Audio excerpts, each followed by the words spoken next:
There's been businesses in the past that have been big enough to lose money for a really long time and then ultimately turn the corner and make money. Amazon would be an example that we would all be familiar with. It lost money for years and years and years and ultimately got big enough and crossed the threshold and was able to make money.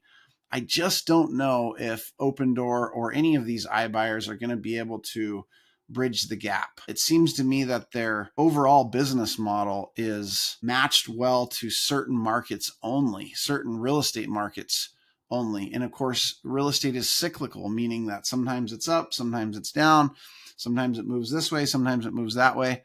And my thought is if they're not going to be able to come up with a consistent business model, a consistent way to not only stop losing money, but eventually make money, I would think that some of the investors would eventually tire of those losses racking up into the billions. They're going to continue to watch the data points and the targets they have around those data points with inflation and unemployment, things like GDP. Those are a lot of additional factors that are going to help the Fed decide what they're going to do with their policy. And I think it's really smart, right? Rather than getting wrapped up in, what this president will mean or what that president will mean, ultimately, whatever the economy does is going to be a much stronger variable given the federal funds rate and what they end up doing going forward.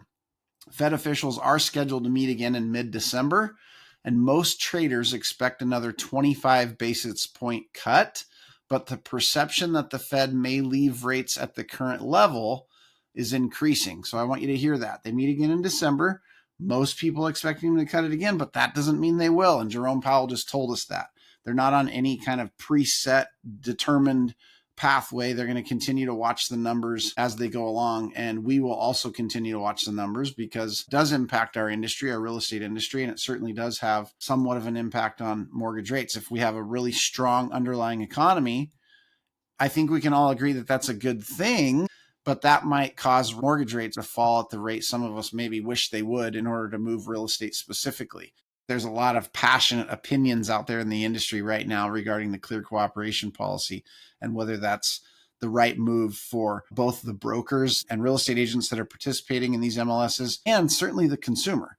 That is something that is very important to be taken into consideration in any debate regarding this policy. So NAR is certainly not going to get away from this one, given the fuel on the fire in the industry around this policy. Even if they were able to avoid it at their national event, they're going to have to at some point communicate differently about it, regardless of whatever decisions they end up making. And having said that, we will also continue to pay close attention to what NAR and others are doing and saying about the clear cooperation policy. And we will report that to you right here on the news.